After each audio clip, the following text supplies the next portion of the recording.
Hey, welcome to Clarksville Vibe the show where we tell the stories of the people in Clarksville who make this the best place to live in America. I'm your host, Kevin Kennedy Jr., local pediatric dentist, just someone once again sharing positive stories, people who are making an impact all across our community. Thank you so much for finding our show and for engaging with us. If this is your first time listening or if you've been with us since season 1, we're glad that you're here. Go back and reach some other episodes that we've previously recorded. Today's episode is going to be fantastic, just like many of our other guests have been, but today's is going to be super fun. We're going to get to talk about something that affects all of us here in Clarksville, and that's the food scene. The food industry. Are going to get a peek behind the scenes. Let me tell you a little bit about our guest today. Affectionately, I call him the Pablo Escobar of our local food scene. He is El Jefe, the boss, the chief, the man who is making these things happen. You'll catch his charismatic personality from the very get-go. You can tell that he's skilled in this industry, his knowledge of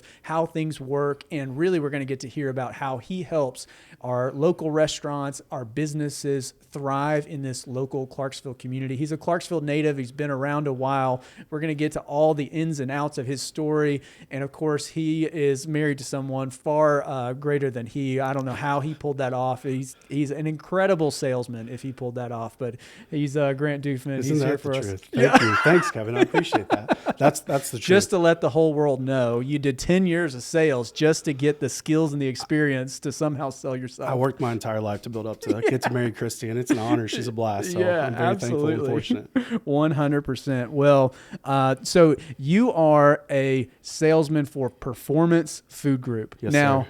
To us outside of the industry, Right. we don't really know what that is. Sure. So tell us about how you've got your tentacles in every corner of the food scene of Clarksville, Right. and what does that allow you to do? So I try to have my hands in all those tentacles, and maybe I take care of more than others. But, for what I do, when you sit down at a restaurant here in town, someone has supplied everything that you see in front of you, from the cutlery to the glasses to the proteins, the steak in front of you, the chicken, to the proteins of anything that you see plus the produce. So there's a guy behind the scenes who's got a little truck that's delivering and dropping those groceries off once or twice a week to them to have fresh product. And I'm the guy who's taking care of those needs. Yeah. It's a fun industry to be in, and I'm fortunate to be in it. Yeah. And it's really fun because as you and I have talked more, as we've gotten to know each other, this is not just Amazon behind the scenes. This is you establishing relationship with longtime business owners, with people who want to make a transition in their business or establish a new business. And this is you coming alongside them, offering them your industry expertise and saying, here's where I think your vision can go. Sure. Here's how we can help you. And so it seems like you are able to help all kinds of different restaurants. Right. Well, and that's the difference is I can help someone from start to finish, from the business concept to doing the menu analysis and getting started, or I'm fortunate to work with people who are already established, who are much better than myself, and they teach me a lot along the way. So I have a dynamic group of individuals that I get to deal with on a day-to-day basis, and that relationship that I build with them is what's part of my fun and my job. Yeah. And we think of commodity prices a lot, right? Gas prices, gas of this, like you're dealing in commodity prices of its own, in terms of cost of these eggs in bulk or cost of this chicken. And, just recently, since let's say after COVID shut down, we've just had this inflation kind of hit mass hysteria all across the economy. Sure. And restaurants have been on the front lines of being affected since March of 2020. It seems like nothing has been consistent. Absolutely not. And the biggest trouble that they run into besides their food costs being higher, it's the labor issues, the labor shortages. And I think that's industry wide for my industry as well as what you guys get into. That's right. COVID changed a lot of things, especially for our industry, but trying to find talent inside that kitchen is a challenge each and every day for them, but especially since COVID and some different things changed it. But, commodity prices like eggs is the big topic right now. We see a lot of funny stuff on social media, different stuff like that. That's right. But, eggs finally came down this week and I was super excited. So I had customers who immediately, when I got my pricing last Friday and I sent it out, I was like, guys, we got some good stuff. All right. So that's a back behind the scenes window. So you get updated pricing every week. Right before. Okay. So we get prices on Friday that reflect for the following week. So I try and give them a little heads up on, hey guys, there's good things coming. That's right. And one of the most expensive things we've had here recently for like the last 6 to 8 weeks was lettuce, romaine, and iceberg because of some of the freezes in California and where these different growing seasons are. So you transition from one area of the country to the other. And during that spell of where we're a little short on inventory, it gets a little expensive. Yeah. So my customers went from paying $80 for 24 count lettuce to back down to like 25, 26. So it's back in the norm, but you're talking about a $60 a case difference for just 24 head lettuce. Yeah. So when you sit down at these restaurants and you're looking at a salad, you have no idea how much that affects these business owners, because one week we're paying $25 for lettuce and one week we're paying 80. So we can't incorporate that into our menu ever changing every week. So that's the challenge they face. Yeah. And so you being the guy that has these relationships all over town, you've got food relationships, I'm sure, all across the nation. Being able to guide these restaurant owners in terms of how to cover their cost, how to keep their businesses running, because guess what, guys? Restaurants don't just have to pay for food. Like you said, they've got rent, they've got insurance, they've got to pay for electricity and water and, labor, right? You know, the people who are on their team who make their experience of the customers and that come in, like that's such a heavy burden. And I think too often we neglect as a community. We expect to show up to Dock 17 and it just be what we expected 3 months ago. And the reality is, there may be a dynamic change about something. That salad that you had 6 months ago that was awesome and is the reason you're back today, it might be a big increase in price or it might not be available. Right? And that's some of the issues. Speaking of Dock 17, we had some romaine this week that was just ugly. So it's something they have to deal with on the fly. Like product comes in a little bit messed up because of the seasonal changes. But, you know, as a whole, it's something that, you know, I talk more people out of getting into the restaurant industry than I ever do in. And maybe sounds like dentists, right? Well, I mean, in my early... And my dad was a lawyer. I'm not a lawyer. Wonder why. Right. Well, and I spent my early years getting super excited for some of these small businesses to get going and be a part of that process. But the more I kind of got to know where they were at financially or where they were at with their experience, I try and educate people as well. And that's kind of where my partnership and where my experience can help, because there's folks that are like, Grant, my whole dream is to open a restaurant and do this and cook like my mama's recipes. Like, listen, that's an amazing dream, but can we make it a business? Can we make it profitable? Because that's the challenge. Like you were talking about, food costs and different things, labor, rent, insurance, you know, that's all stuff that doesn't add up that we got to incorporate into this food cost. And you and I, as consumers, we go and sit down and eat an $18 meal that we used to pay $7-8 for. And I'm like, this is the only way for them to survive. So that's the differences you see. Well, tell me a little bit about, you know, every industry is a people business, right? I'm sure selling product, whether that is dental supplies, gym supplies, food supplies, it's a people business. But why is the relationship so critical in the food industry? Mostly because they can buy from anyone, you know, and there's 12 other guys in town that do what I do. There's 5 that do it for just my same company. So there's a lot of competition out there for me. So setting myself apart in the sense of the relationships I build and being a partner in their business is what I try and incorporate into my business. And I used to be on the other side of the business. I ran restaurants before. So that's kind of where I got my experience of what a good food rep was and what one that wasn't so great was. So I tried to incorporate that into what I do today. But, you know, these customers aren't just my friends, they're my family. You know, they're not just people who are buying groceries from me every week. I'm sitting down with them and I'm talking about their personal lives, to their marriages, to their business as a whole. So there's a lot of things that go into what I do each and every day as I sit down with these folks and try and help them grow their business. And as they grow and thrive, so do I. So that's kind of how I go to market here in town. Yeah, I think that's awesome. And we talked a little bit about this. You know, you're dealing with lots of different types of business, right? You're dealing with growing businesses, establishing new ones, maybe taking on a struggling business and reviving it, right? Is there any kind that, you know, when you get that first call and they give you the 3-minute rundown of where they are, that just like lights your fire, like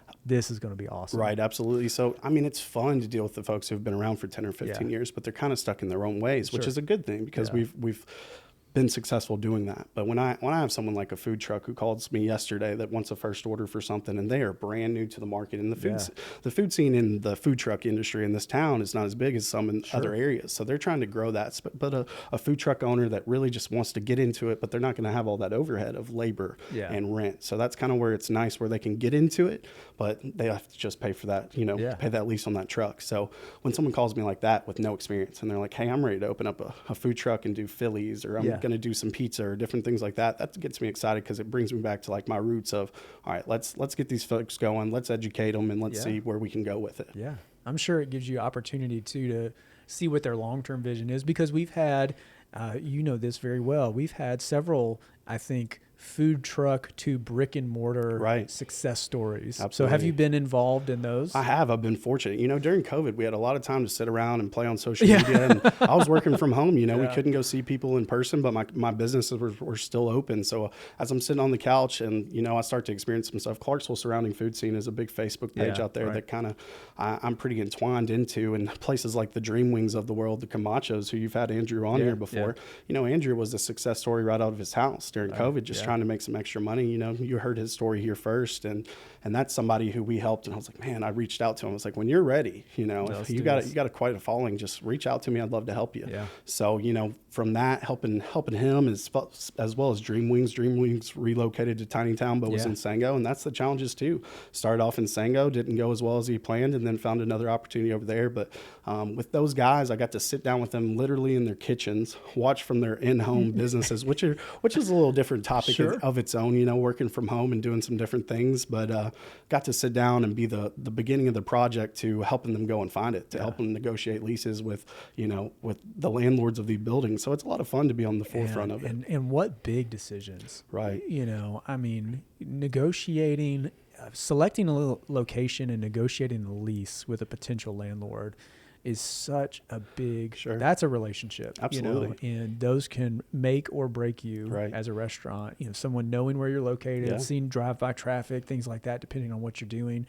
But then having a landlord that's going to support you, because I'm sure, like a dental office, a restaurant probably invests a lot of dollars in tenant improvements. Right. Absolutely. And so you're putting in your kitchen equipment and things like that. And you've got to have a great relationship with that landlord space if you're not owning your space to go from there. Is there, I'm sure there's probably a part of the conversation that comes to, in terms of the health inspections, right? Like when they realize, oh, this is actually a lot harder than I thought it was going to be. Right. Well, we know that. I have a new customer that just had some challenges, but has leaped over that hurdle. But being new into the restaurant industry, it's all stuff that they don't expect. Right. All they're worried about is putting out good plates, getting their staff trained, all these other things. And having a health inspector walk in week 2, man, that puts you on your toes and you weren't expecting it. Yeah. You're just trying to service the community and what a feat it is just to get through that the first couple of weeks. And then you have that guy, that man or woman walk in the door and like, hey, let's make sure you're on your game. So, and that's a challenge for all of them. The majority who've been around a while, they kind of figured out these health inspectors. They have, and another thing, a relationship, right? You got to have a great relationship with those folks.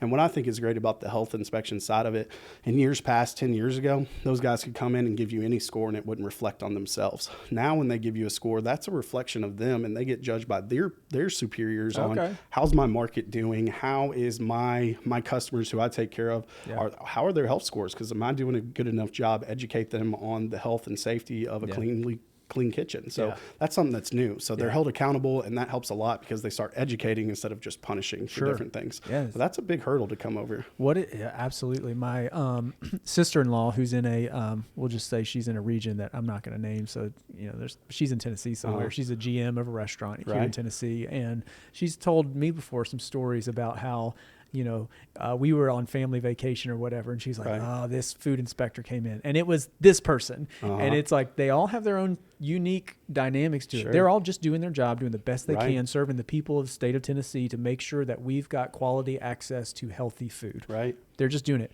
But everyone comes about it from a different angle, right? It's like an algebra teacher.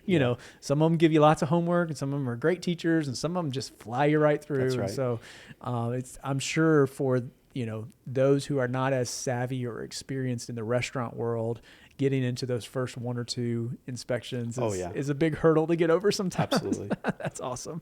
Well, the topic that happens in let's say the general Clarksville public is around the food scene. Why can't Clarksville get a fill in the blank, whether that is a big chain that is desired, or whether that is a concept that we don't currently have, or maybe that what we do have, we wish it was a little different. But you're also an expert in the demographics that make up our community. Absolutely. And why would this brand new restaurant choose this location as opposed to this location? I live 2 minutes away from here. We have nothing. Or we live here. All we have is this type of restaurant. So tell us a little bit about, from your level, looking at our community as a whole, what are some things that the general public should probably try to gain an understanding of why are restaurants coming here from out of town, right? Or the new ones that start? Why are they selecting these places? What are the factors that go into that? And for, let's just name it, the new Italian place on Fort Campbell Boulevard. Sure. They chose that location. I don't know why, but it's a great place that I want to support. Right. And I drove across town to do that, and it was worth it to me, right? But I think there's sometimes a mindset of it's not close enough, and I don't want to, necessarily drive that far or whatever. But what should the general public understand in terms of the restaurant industry choosing locations, whether it's a new restaurant in town, a chain coming in, or whether it's, why don't we have any sit-down restaurants in Sango? Well, and that's the challenge, and we can start right there in Sango because we're both from here, and we've experienced that our whole lives, and that's the difference. Talking to the Italian place, you made that drive, but it's really not that bad. But for a Clarksvillian, if somebody lives in Sango, because we go to lunch there a lot, because we can get in and get out in 30 minutes or less, and we're back to work. But in Sango in general, the challenge that different parts of Clarksville in general have a very different demographic, like you were mentioning. You got people who are transient, who are going to school, who are going to work, who are traveling from Nashville and just coming home, and they're eating out a lot, versus your Sango community.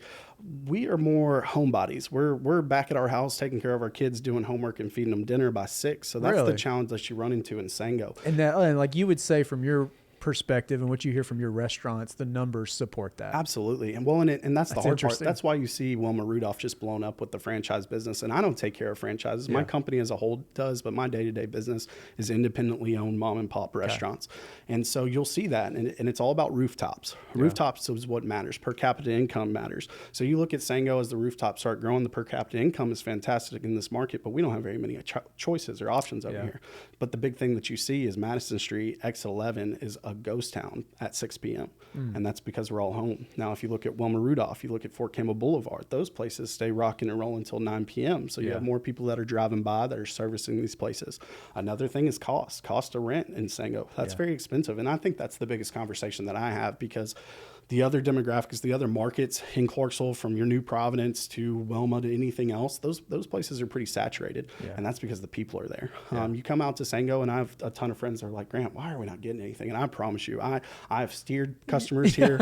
You'll see some accounts here that are mine that are in the Sango market, and they're here because I've tried to get them here. And I think it will be great from 3 to 5 years from now. I think you'll see Sango blossom. And I think that's where you're at developmentally for this market.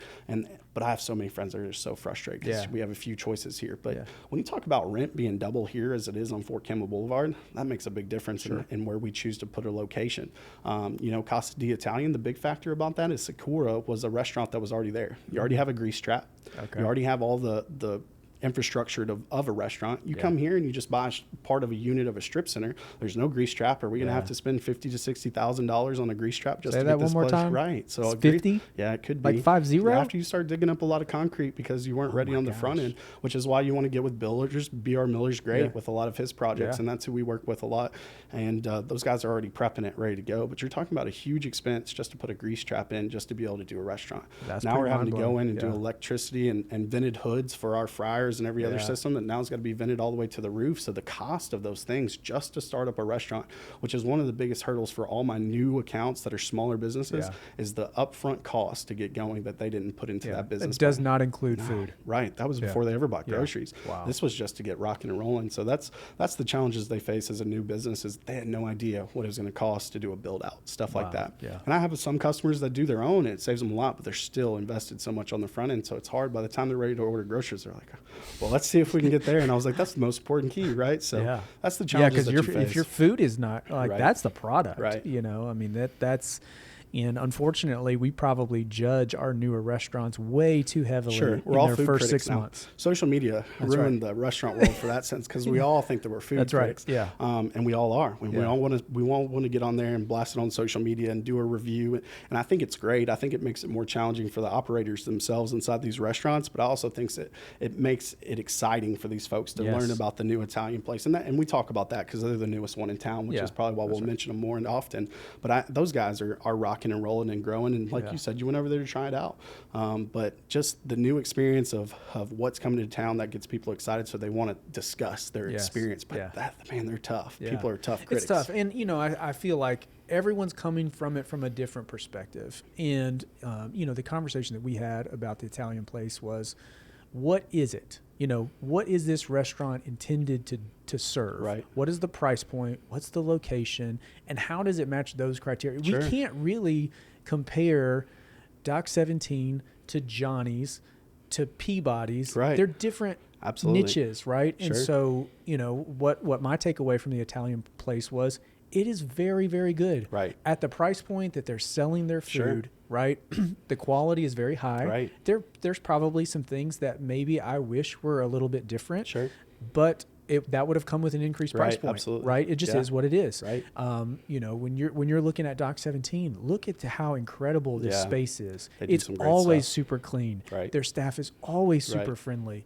Yes, they're on the front lines of probably what I would say is creativity in the Absolutely. burger market Absolutely. here, right? But there's going to be times where they create something where Right. it's just, that wasn't my favorite. Sure. And that's okay. Right. It's not a bad place. No. Yeah, I'm still going to go back. I'm still going to Absolutely. try something Right. again. And I think as just a general Clarksvillian who loves local restaurants, loves to try out new places, I think that's what is a little bit fatiguing to me sometimes with those online food critics. It's like, yeah, you can't expect this place to be like the place in South Boston Right. that's been established for Sure. 50 years and has a line rolling out Right. the door. Like, their cannoli is good. I'm thankful it's here. Yeah, you know, right. We it just wanna doesn't try it. have to be like Mike's Pastry or whatever it is that's just Sure. like the top notch. And so I feel like Chicago people Yeah. and like the Philly people, those are the ones who are the toughest. And what Yeah. I find funny is because, you know, when I see these people do these critiques of these Yeah. restaurants, I start digging a little bit, checking into their profile, trying to see, do they have any restaurant experience at all? Have you done anything besides just try places? And I try not to be too hard on them, but it's just like, you guys don't know the struggles that they go in, day out. And if you knew how much you affect them with their word of mouth, because that's the best and the most And the challenging hardest. advertising you can Yes. have Oh, is gosh. because Yeah. if it's recommended, you hear one bad thing, it's going to be That's right. passed along. Yeah. But even if it's a great experience, you Yeah. don't pass that along as much. So, No. so sometimes I do a little digging. I'm like, are you qualified to make these Camacho's statements? is a great example. You know, Right. we've been super thrilled with the pizza that we've had, you know, when we've been there. But they had growing challenges. You know, it's Sure. like, this is a first generation restaurant owning business. Like, yeah, you might wait a little bit Right, longer, or your right. order might not be ready when they said it was. Sure. But, you know, that doesn't mean you're never going, or Right. you should never go back. Maybe you do have that philosophy of you never go back. But I would suggest that we give these places a little bit Absolutely. more grace. Well, know, for some they're not reason- cheddars. You know, they No. don't have multiple layers of Right. corporate accountability above them to Sure. make sure that everything is just as you would expect it. Right. And we're not as hard on our franchises as we are our small mom and pops. For some reason, like you said, Cheddars could give us bad experiences 2, 3, 4 times. Yeah. We're going back, That's but it's because we're going back. But it, Yeah. you know, that happens at a small mom and pop. It's like, we're going to not give it going one back. chance, Yeah. never go back. And then we're going to blast them on the internet Yeah. and have no idea how much that affects people's livelihood, right. especially in this small market. Yeah. You know, Clarksville is a small town, filled town, but it's a larger city population, but we're very widespread. So you're talking about the people that centralize a restaurant are all within a 5-mile radius, right? And so that's kind of how you got to look at who your clientele is going to be, and that's why you check out your rooftops and all that, because people are only going to travel X amount of miles to come to your location, and that's why location is key, and your concept is key, because you know, if you deter those people within that 5-mile radius because of whatever experience they had, good or bad, especially bad, you know, it's hard to attract those ones who are outside that bubble. Wow. So that's something that people just don't look at. So when you make that bad review online and you talk about someone who had an off day, because we all do, I have an off day, you have an off day. Absolutely. And thank goodness, you know, we can recover from that and get another chance, but they won't give it to them. So they have no idea those reviews that you're putting online affect people's lives, from the kitchen staff to a guy like myself just trying to sell them groceries, to the owners who are trying to pay bills and keep these people employed. So the landlords. So I hope people will at least recognize to take it easy on some of that, and at least give them a chance to redeem themselves before you put those bad reviews on there. And that's anything, not just the food industry, just people in general should give a little more grace. There's a whole nother, we could probably do a whole season 3 on extending grace to people, right? Well, you know, one thing I'm curious about is, how'd you ever get into this type of job? You know, it's like, in my head, my life has been like school, okay, I want to go to dental school, like school, and now I'm a dentist, right? I never even knew about the job that you have, right? So tell me a little bit about how you got into it and, you know, maybe some people that have influenced you along the way. That wasn't necessarily the guidance counselor, was it? Food salesman. So that's what's kind of interesting. And they didn't tell you how successful you could be doing it, No, absolutely not. I've been blessed in that sense. But, you know, I came out of high school, played baseball at Columbia, got hurt, came home. And when I came home, the Hemlock opportunity at Austin Peay was starting, the Hemlock program. Yeah. So, you know, I got into that program. It was a 2-year program, planned on going to work for them. I came home from school and it's like, Mom, you know, I got to figure out what I'm going to do with my life. So I got into that program and I lasted a year. Thankfully, when they came back and kind of started talking about the job description, I was a little deterred and I was like, I could do a lot of different things for that kind of pay and that kind of environment.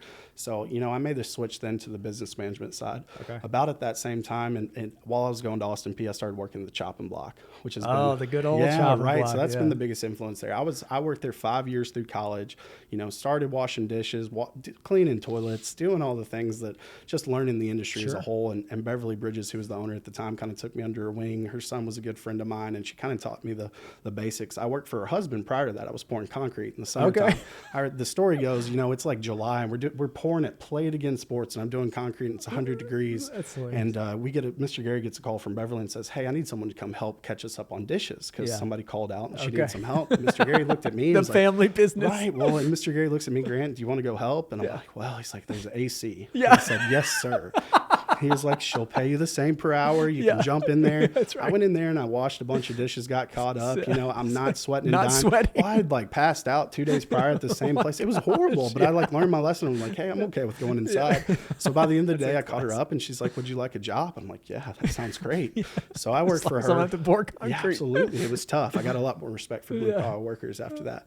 But I started washing dishes and I learned it. And, you know, she came from a corporate world where she was an accountant before she ever opened Chopping Block, the vision of it. Know that. So she was in the corporate world, had this vision of opening this mom and pop butcher shop deli restaurant, which is a staple in this town that has been for a long time. Yeah. You know, I worked there and learned a little bit about everything from the catering side to the butcher shop to anything else. But I was fortunate enough for her to kind of teach me. And that's my background, you know. So that kind of gives me a little bit of street cred dealing with my customers on a day-to-day basis. Because I'll have a conversation with these chefs and I'm like, I see this burn right here. I earned that one. I know what your struggles are. And I think that's the best thing that I can have that conversation with my customers. I've been in the trenches with you before. Now I'm on this other side. Let me help guide you because, you know, at the time we had Stuart Mobley as our sales rep. Stuart Mobley, if you know Stuart. I don't know Stuart. So Stuart has a daughter who was here from Clarksville High, but he did my job for 20 years here in Clarksville. And so he was our food rep at the chopping block. And I saw kind of how he handled his business because we had other reps too. We bought from other people, but he was the best. You know, he had his wife, his daughter delivering groceries in their cars, making sure we had products. So, you know, there's good things that he did. There was bad, but like I learned how to incorporate that into my business. But as I cut my teeth there, you know, I learned a little bit more each and every day, but the business is what I was really interested in because once I got out of the Hemlock program, I went to business management. I was like, I really enjoy this, but I have no idea what I'm going to do. And it was kind of a God thing. It kind of led to it and the timing of it. But at the time we sold Big Green Egg smokers. And I absolutely loved marketing and selling Big Green Egg smokers. You know, we sold a ton in Clarksville for those 5 years. I bet Horace Heggie sold you a ton absolutely. No doubt about it. So, you know, that's kind of how I got to start. I had a lady who walked in the door. I didn't know her. I knew that she was a part of U.S. Foods because she had come in a couple times, but I didn't really know much about her. But she was coming in to buy a Big Green Egg for her husband for her birthday. And she kind of came in and wanted a medium-sized egg and just this and that. And by the time she kind of walked out the door, I'd kind of upsold her to this larger egg and a bunch of steaks. And, you know, at that time, she was like, her head spinning is what she says. And, hey, what are you doing? I was like, just working. She's like, do you want to come work for me? I was like, doing what? She's like, you know, sell some groceries. I was like, what does that entail? What does that mean? I was like, I graduate in 2 weeks from Austin Peay with my business management degree. She's like, perfect. Stuart was stepping down at the time. So she said, you might have an opportunity here. And they were hiring for the Bowling Green market. They were going to hire one person. And so I was interviewing at the time. I went in there, didn't know what I was doing. I was graduating. I was excited. So you're like 22, 23. Right. I'm 23 at the time. And I take on this job and I go into this interview and I've put together this basket because, you know, the salesman in me and I've learned a lot from that side and I'm bringing in steaks and twice baked potatoes and I hand it to these folks and I'm like, hey, here's a gift for you. Just trying to set myself apart because they had already told me there's a girl in Bowling Green they really want to hire. So I interview well and they end up giving me an opportunity to try and grow the market in Clarksville. Even though they were going to hire one, they gave me a chance. Oh, wow. So cool. it was very fortunate in that So sense. in that, is it like, hey, good luck. This is what your commission. That's all it is. Yeah. It's like, hey, here's what you're going to make. Here's a laptop, right? Yeah. So U.S. Food shipped out of Memphis, Tennessee at the time. Yeah. So I'm 4 hours from the warehouse. I go up there for a week to train. I'd go with a driver to like downtown Memphis, and delivering groceries in downtown Memphis was interesting. So you got to learn what the driver did. Sat in credit for like a day. So learned what the credit team did. Yeah. Sat with procurement for a day. That was my week. Here's your laptop. Go do your thing, see what you can do in Clarksville.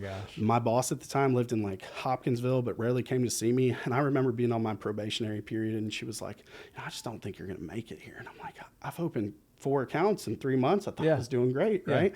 She sits me down. I remember being at Westgate Inn, down on Riverside Drive, sitting in there, was selling a little hotel. Yeah. She sits me down. I think it's going to be a great meeting. She says, I just don't think you're going to make it. I don't think you're cut for this. And I was like, wow. Well, from that moment on, it just lit a fire under my rear. And so I started hustling on that side of it. And I got into an account with U.S. Foods at the time. I was on my back into my 2-year guarantee. So I'm on my last end, and this is like, you got to make it or you're not going to make it any further. And got into Cumberland Grill. Cumberland Grill had been a performance food service account for like 25 years. No one had ever sold them besides. Wow. So when I got in the door there with Roy Smith, he was a great owner. He was running it for a long time. Now he's out there by the Cheatham County line. It kind of got the interest of the performance food service hiring manager. Gotcha. And he made me an offer, and I went to work for them, and I've never looked back since then. It was a great decision. Wow. And at the time, Cisco, another competitor, was buying U.S. Foods. Okay. And it was like a lot of people are going to let their jobs go. Yeah. And I was 2 years in, I would have been the first cut. So it's like, I had to make a move. I think, I talked to my wife at the time, like, do you think this is right for our family? We gave it a chance, and it was by far the best decision I ever made. So that's kind of where it's led me to here today. So that's a pretty cool story, just how, you never expect things like you're pouring concrete at Play It Again. And then now here you are 12, 15 years later, and it's like, you've made this your career. Sure. And having the perseverance to not tuck your tail when somebody says, I don't think you're going to make it. Right. Rising up that like competitor spirit in yourself. And, this is the part of sales that I don't think I could do. And I wanted to ask you about this. Like, I imagine you get told no a lot. All the time. What's that like? And that's a challenge, especially at 24, right? Well, and it's a challenge for me at 37 to tell people no. People come into my office, hey, have you thought about this? What about this product? What can I do to get your business? Sure. And there's a part of me that's just be like, I just don't want to talk to you because I don't want to tell you no. I hate telling you no, but it's a no. I'm sorry. Dealing with reps in general. That's right. And but you get told no all the time. So, and that's kind of something I learned. But at 24, that was tough. Like, you think you're doing right and you're trying to grow. You got a boss who's still thinking, are you going to make it? Are you going to do it? And every place you're going in, you're like, hey, I'm Grant. I sell food. And that's about your only pitch when you don't have any experience. So getting told no every day. And then I kind of learned and matured and had a smart rep tell me that, hey, man, no just means not right now. Wow. So that kind of made my mindset completely change to, hey, just because they're not ready yet doesn't mean that I'm not doing a wonderful job, and I'm doing all the things that check the boxes of how to present myself, how to bring the right products in, how I can be beneficial to them. So that's something I really had to get over. Yeah. But I'm sitting here at 35 now, and and it's still tough. It's still tough. It's also just something that as you grow, you kind of learn that we can get there. Yeah. Well, and as with COVID, sometimes things change like this. And, we went in the dental industry when COVID hit. We were paying $8 or $9 a box for 300 gloves. Now all of a sudden we're paying $64 for these things. And you can't get them because they put you on a ration or whatever. And so some of those people that I told no before, it was that kind of, hey, can you do anything? Yeah, here's what I can do. And so you never know when those relationships are going to extend beyond some struggles. And then, things change over time. The effects of COVID there, you're still paying more for gloves than you ever did before. And this is like, hey, I got a great price, but it's $30 a case higher than it was before COVID, but it's $30 less than what we were paying. So we feel a little bit better in between, but all industries, it's unreal how much COVID affected them in that negative light. Yeah, cost of goods went way up. Well, you've obviously got this business management degree. You've established your own career, and then, it's like you're involved in the dental world too, because Christy, your wife, she is a general dentist here in town, daughter of one of the legends in Clarksville's dental community who just retired recently. And so now Christy's kind of taken on this full-time 100% ownership role, and she's absolutely killing it. Right. So what have you learned from her? And, what are some things that, you feel like she brings to the table in her industry and in like her practice? You know, she's had 99% ownership for the last 5 years. Her dad is a dying breed. Her practice is a dying breed. Everything's going corporate. It's being bought out. You know, the biggest thing that I learned from her is she's very independent. She's very strong. She manages her people so well. Those people who work for her have been there for 30 years. She just had her dad retire. They knew her as a kid. Right. And another hygienist just retired from a 30-year stint. So those people want to stay because of the environment that she created. You know, she takes good care of them. The biggest thing that she does that I respect, and I hear from other friends, because I send friends there now too, she does a lot of favors for these people of my lives. Like yesterday was a kitchen manager who busted a tooth, and she's like, Grant, I can help this guy out. You know, because in that industry, no one has great insurance or anything like that. But the biggest thing is she's honest and straightforward. Like I can sit in there and I'll go in and I'll be doing some work, and I'll hear her just kind of having that conversation with someone and helping guide them in the right direction without just steering them towards this plan that's going to be super expensive. But I think that's what she learned from her dad was, if we treat people right and we do it right by the book and we're fair and honest, then people will come back. So she's built that business up. He's built that business up to where they have this reoccurring business where they don't take new patients. It's a 6-month wait to just get your teeth clean, but it's because of the honesty and the integrity. And anybody that ever may, you know, go try something else, they end up coming back because they felt like a number versus a patient that's in that chair who they can trust. So that's something I respect. Trust, the underlying key of success in every industry, every business, every relationship. It is what it is. Well, let's talk about the Clarksville's future briefly, and then we'll get to the lightning round. We've got some exciting things. Absolutely. So I'm going to ask you about one or two things. You give me the food industry, like what lights your fire. F&M Bank Arena in downtown. Absolutely. F&M Bank, that's a super exciting thing because we don't know where it's going to go just yet. Austin P Games, super excited about that. Some other things that are coming, Disney on Ice, things like that. Just that, as a whole, we're trying to draw into downtown. Shelby's Trio is an awesome project that I was blessed enough to be on the front end to get to sell some furniture and some different stuff. You know, downtown's a big challenge. It's exciting what's going on there, but I think it's going to take some more infrastructure and some other things to make it feasible for people like me, because you have people like Hot Pita and Nicoletta's who are leaving that downtown market and coming to Sango for different reasons. Mostly because of traffic and foot traffic. You know, the Black Horse has always done great down there, but some other challenges that they face are the same ones that we predict in parking and just getting people to go down there. But F&M Bank Arena is something that's going to be a staple down there that helps attract. You got the Riverview project down there that they just broke ground on, I think, Monday. This week. So there's going to be several restaurants in there and shopping centers. So you got the people who are the movers and shakers in this town starting to invest down there, which is exciting for a guy like me because of the potential and everything else that goes along with that. So I'm excited about some of the new stuff. What about the development out near Exit 8? Killabrew. Have you seen renamed it? I've recently read. But the last time I looked Marcelina at it, or something. 300 acres out there, huge. and it's going to be like its own community with schools and restaurants, and it's a walkable community. Exit 8 is blowing up in general. We lived at Exit 8 before we built our new house over here, and man, it's just a different world over there because there's so many people. But that project in general is just going to be so cool because of the community of walkable. You don't have to go anywhere. There's entertainment, there's sports, there's music and restaurants. So and you live right there as well. Fun. So I mean, Clarksville's doing some fun things here that not everyone's behind and supports, but I think it's the right direction for our community and our kids' futures as well, for the good things to come. You know, my grandfather was a barber at what is basically now Wilma Rudolph and like Fairview Lane. So think like Wofford's Nursery right across the street from there. And he used to tell me stories about how they were so mad that they got annexed by the city of Clarksville. And now we look at it and it's like, I mean, that's like dead center as dead center could be, right? And so things change, and obviously, you know, development affects people differently. I think there's a reason to be excited. There's a reason to be sad at the loss of maybe what did exist and won't be the same anymore. But change is inevitable. Absolutely. Is what it is. So let's move on to the lightning round. These should be fun. So, you know, we talked a little bit. You played baseball at Clarksville High.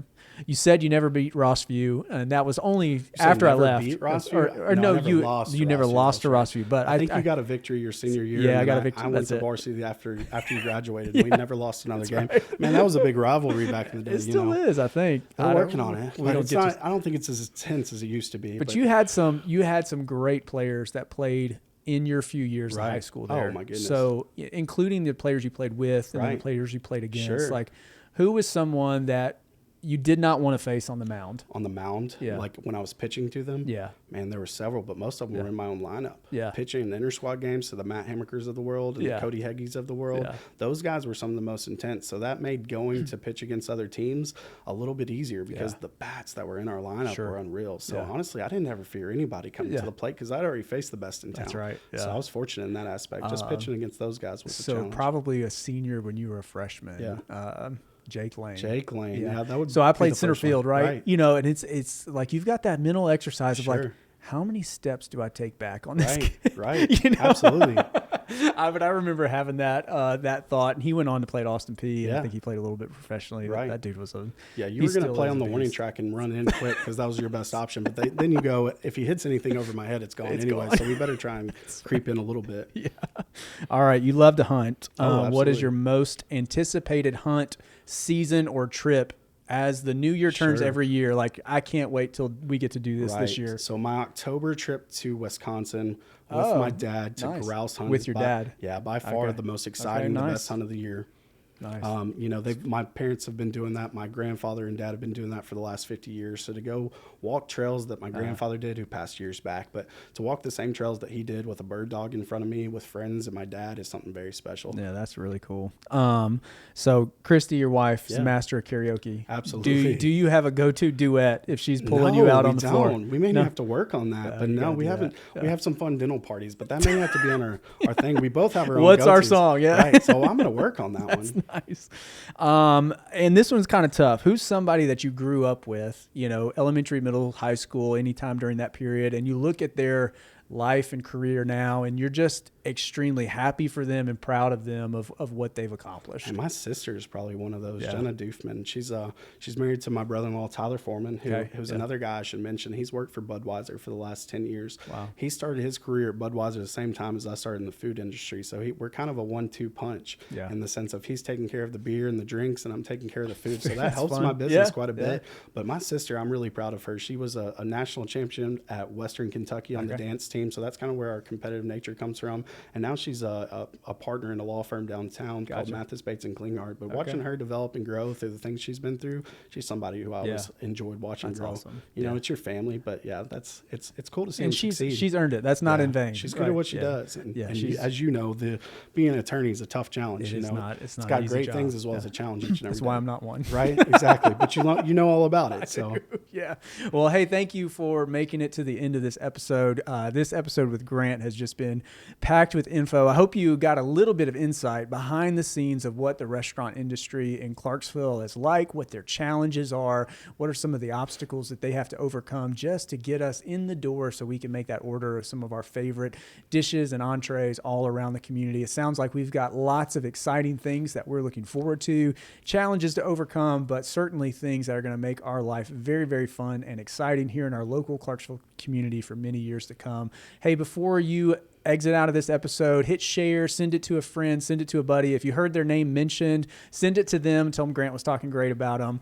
We'd love to grow our community so we can help expand our audience and share this positive message of what makes Clarksville the greatest place to live in America. Thanks so much, and we'll catch you on the next episode.